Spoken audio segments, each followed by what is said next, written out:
Buenos días, buenas tardes, buenas noches a todas las personas que nos acompañan en este congreso. Es un placer para mí estar aquí con todos ustedes. Quisiera comenzar esta ponencia compartiendo primero la pantalla.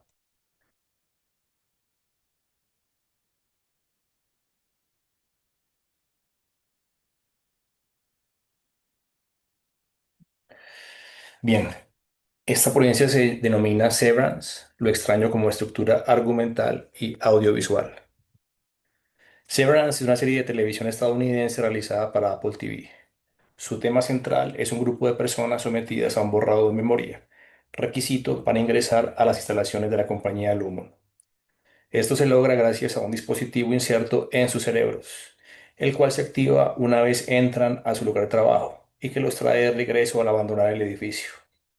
Al olvidar sus nombres verdaderos, a los personajes centrales se les asignan otros similares, ocultando sus identidades. Mark Scout es Mark S, Haley Riggs es Haley R, Irving Bailiff es Irving B y Dylan George es Dylan G. Los cuatro comparten una amplia oficina, decorada al estilo de finales de los años 70 y principios de los 80, y a pesar de su extensión, sus escritorios están juntos, separados solamente por una pequeña división. El resto del local está vacío, carente de otros objetos o muebles, excepto por una pequeña sala adjunta reservada para beber café o para el aislamiento. Para llegar a su puesto cada mañana, deben recorrer una amplia distancia desde el ascensor de acceso, trasladándose por largos pasillos uniformes y de color claro, con algunas puertas que siempre permanecen cerradas, en una ruta casi laberíntica.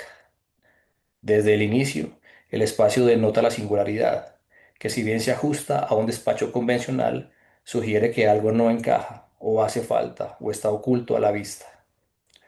La característica más evidente de esta área es la geometría estricta, las formas angulares, galerías anchas desprovistas de accesorios y de colores neutros, en contraposición a corredores angostos que no se pueden distinguir unos de otros, ofreciendo una atmósfera de rigidez y artificialidad. Esta idea de falsedad es la pista primordial que obtiene el espectador, situado en el punto de vista de los protagonistas. La fotografía corrobora esta perspectiva. Planos largos y descriptivos, en los que la cámara sigue los pasos de los personajes a través de los recintos. Planos fijos que permiten la interacción entre personalidades, apoyados en diálogos sin aparente conexión con su ocupación, justificados en buena medida por la ausencia de recuerdos. A los oficinistas se les impone básicamente una tarea repetitiva, llamada refinamiento de macrodatos, que consta de ordenar un grupo de números que aparecen en las pantallas de sus ordenadores, también de estilo de los 80, de pantallas monocromáticas y teclados robustos. En cuanto a los días de Mark, Irving y Dylan, se exhiben como corrientes y aburridas, restringidas a un pueblo cuya ubicación se desconoce, a vecindarios despojados de actividad y que lucen deshabitados, en medio de un invierno persistente. En tanto, Haley sí pertenece a una élite vinculada a la empresa en cuestión. Conforme a lo anterior, se establecen dos personalidades para cada uno de los implicados: el INI o el yo del interior y el AURI o el yo del exterior, y con ello una sensación de ser y no ser, que responde a la nombrada separación del título.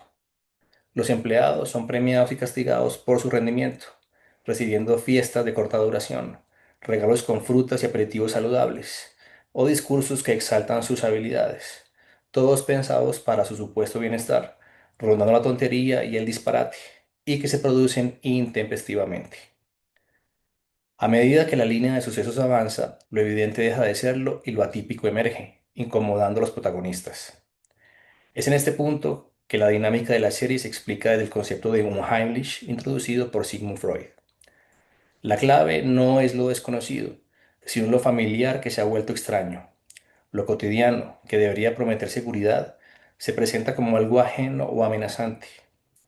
Este brote repentino desencadena una crisis de distinción entre lo real y lo imaginario, muy acorde a la reciente pérdida de la memoria de Dylan, Irving, Mark y Haley, centrándose especialmente en los dos últimos. Además, porque nace una relación entre ellos o sus inis, sin poder asegurar que sería lo mismo en el exterior entre sus auris. Se plantea así la incertidumbre del doble. en el que el nuevo yo es atemorizador, sumado a la duda de la conciencia de sí mismo, en el que las figuras centrales son incapaces de confirmar sus sentimientos.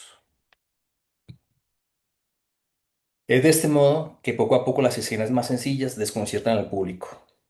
La historia avanza a partir de los intentos de cada uno por descubrir quién es o establecer un perfil que lo defina. Cabe recordar que el espectador se ubica en sus puntos de vista, sin saber exactamente cuál es el propósito de borrarles la mente y qué trabajo desempeñan, ni para qué. Surge adicionalmente el rol del jefe inmediato de los oficinistas, el señor Milchik, personaje enigmático que refuerza lo siniestro freudiano. Sobresale de su perfil que él es de los pocos que transita en ambos mundos, el oculto de Industrial Lumon y el exterior, estando más cerca del secreto de la corporación o de lo que allí se hace. Como carácter, se apega a la formalidad y a un reglamento estricto, lo cual pareciera infringirle un malestar interior, remarcándose constantemente en su sonrisa fingida. A pesar de su calma y su mesura, es brusco e inflexible con sus subalternos. Milchik protagoniza varias de las escenas más ambiguas de la serie. Realiza la famosa escena del baile del incentivo, en el séptimo capítulo de la primera temporada, activando un sistema de luces de colores en la oficina e invitando al personal a unírsele, respaldado por una tonada de jazz contagiosa, transformando por completo el ámbito monótono y trivial del despacho, desatando una crisis nerviosa en Dylan, quien termina por atacarlo. Igualmente ejecuta el homenaje anunciado para el trabajador que complete el 100% de su tarea, logrado finalmente por Mark en el cierre de la segunda temporada. Milchick hace las veces de maestro de ceremonias. Convierte el área en un tablado, acompañado de un precario robot parlante que copia la fisonomía del gran líder de la compañía. Luego de un discurso irónico, danza al unísono con una banda de tambores y trompetas, o marching band, ocasión aprovechada por Kelly y Mark para iniciar su plan de escape. En ambas coreografías, el hombre ostenta movimientos fluidos y enérgicos, sin perder su mirada vigilante y sin salirse del protocolo. Mezcla de celebración impuesta, cuerpos moviéndose por obligación y un gesto gélido. Dicotomía entre lo animado y el automatismo, en medio de una iluminación colorida y música pegajosa. Su expresión es de por sí sincera y siniestra, poseedor de una severidad y compostura que inquietan, y una disonancia cognitiva entre su lenguaje corporal alegre y su función represiva. En consecuencia, la relación de la empresa con sus empleados es nociva. La familia corporativa intenta suplantar el hogar con una mitología propia. El fundador, Kirk Egan, es un modelo paterno deificado y, por supuesto, se debe hacer todo lo que él o sus representantes ordenan, sin cuestionamientos. Así entonces, lo que se manifiesta como una dinámica corriente a través de rituales, premios y castigos, se traslada a un entorno aséptico y artificial, un cisma donde lo conocido se percibe incorrecto, realzado por el espacio en el que se desenvuelve. Severance no se detiene en lo exclusivamente oculto y perverso, dirigiéndose hacia lo raro y lo extravagante, no por sustitución, sí por superposición. Lo siniestro freudiano predomina en la primera mitad de la serie, donde la angustia nace de reconocer elementos habituales, como la oficina, la fiesta con melones, una foto en un portarretratos, etc., que se tornan inquietantes por su resignificación, sumado a la supresión de la memoria. Sin embargo, el salto ocurre al introducir factores que desafían la ontología del mundo que se asume como real, como la existencia de un rebaño de cabras y un grupo de personas que conviven con ellas en un piso del edificio de Lumon, o la introducción de símbolos que apuntan a un misticismo, o la manipulación de la conducta de la señora Casey, psicóloga de los empleados, quien resulta ser la esposa fallecida de Mark.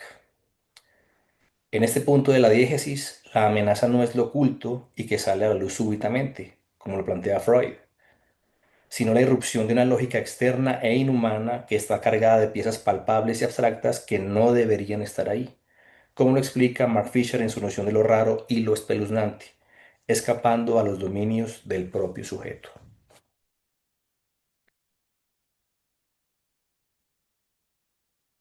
Configurado el argumento a partir de lo extraño, se intensifica la sensación de amenaza y que se constata en lo visual, desde los planos descriptivos y la arquitectura agobiante, una simetría que no busca una belleza estética, sino una anestesia visual que emula el control corporativo. La edición termina de establecer lo inhóspito como la estructura central de la serie. La lentitud de su ritmo y el foco en la visión de los personajes que intentan descubrir su identidad, al extremo de luchar contra sí mismos, disgrega la información disponible para el espectador, quien se ve obligado a unir los puntos sin conexión o a deducir la lógica de la historia, dada la distancia entre lo que se percibe y su posible acepción. La edición pausada induce a la audiencia a evitar el vacío de los personajes, y al carecer de un montaje frenético típico del género de suspenso, la atención se vuelve atmosférica. La intimidación del observador no proviene de un sobresalto inminente producido por el sonido o los efectos especiales, sino de la inmutabilidad del entorno y de la discrepancia de las cosas que no deberían ocupar cierto lugar, sean tangibles o intangibles. Esta es, por consiguiente, la nombrada separación, la que genera un extrañamiento que hace dudar de la realidad vista proyectada, alineando la percepción del público con la desorientación cognitiva de los protagonistas. Todo lo anterior se acentúa con la dimensión sonora, construida del piano minimalista y persistente compuesto por Theodore Shapiro, un leitmotiv del automatismo y la decisión, en contraste con silencios prolongados asociados a los exteriores, y una banda sonora variable que comprende el minimalismo, jazz, pop, rock, electrónica, cuyas canciones no están destinadas solamente a cerrar un capítulo, como se acostumbra en los seriados. También intensifican las acciones y los estados de ánimo de los personajes, remarcando al mismo tiempo la disparidad entre lo animado y lo inanimado, y destacando la sorpresa y lo inesperado. La música de Severance contribuye a moldear el universo sugerido, a enmarcar el ambiente enrarecido, o es una extensión de la psique de las figuras centrales. Ocurre, por ejemplo, durante las ceremonias organizadas por el señor Milchick, o cuando Mark asiste al velorio de su ex colega, capítulo 4, temporada 1, en el que se proyecta un video casero del difunto tocando una versión de Enter Sandman de Metallica, subvirtiendo la solemnidad del momento, esbozando la tribulación que sufría el fallecido, víctima del borrado de memoria, canción que habla precisamente del miedo y de lo sombrío. Mientras Mark huye del sepelio atormentado, una funcionaria de Lumon taladra la cabeza del cadáver a escondidas para extraer el dispositivo implantado en su cerebro, eliminando cualquier evidencia que relacione su deceso con la compañía. En conclusión, Enoheimlich se plasma en la imagen de un hogar que no se posee y es peligroso.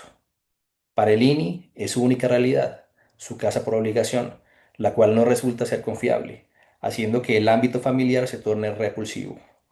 Para el Auri, la amenaza reside en su propio cuerpo, al poseer marcas físicas o sensaciones de experiencias que no recuerda. En ambos mundos el sujeto no se siente seguro. La anulación de la memoria garantiza que la identidad sea un territorio extraño, creándose un doble o doppelganger, que para Freud es fuente de lo siniestro. Esta combinación particular obliga a que las situaciones que se generan en la oficina y que podrían ser objeto de risa, como una rivalidad por una grapadora o por una opinión insulsa, adquieran un tinte opuesto, a veces existencial. La edición lenta, potenciada por la música, sitúa la narración en el punto de vista de los protagonistas, que al estar perdidos en el olvido y el desconcierto, exhortan al espectador para que reconstruya la lógica aparente de la historia. La confusión aumenta al transitar los pasillos infinitos y galerías aisladas que desorientan, cuya escala y esterilidad vuelven ajeno al espacio habitable, sumado a las tareas repetitivas cuyo propósito se desconoce. Aunque este tipo de dinámicas habían sido ya exploradas en el cine y la televisión por directores como David Lynch o Stanley Kubrick, para citar unos pocos nombres, Severance logra que un entorno aséptico y limpio sea más terrorífico que cualquier mansión encantada o una producción abundante en efectos especiales, pues lo raro y lo extraño escalan a apuntar objetos, circunstancias y personalidades que emergen sorpresivamente y ocupan el lugar de lo que antes se consideraba próximo y de confiar. La fractura de lo cotidiano debido a manifestaciones que atentan contra el juicio y la sensatez del ser humano, que no deben confundirse con las extraordinarias o fantásticas, pueden ser tan nocivas y transgresivas como un acto violento o un atropello evidente. La eficacia de Severance radica en superar el suspenso como género y situarse en la evolución de lo siniestro hacia otras vertientes, como lo que Mark Fisher denomina lo raro y lo espeluznante.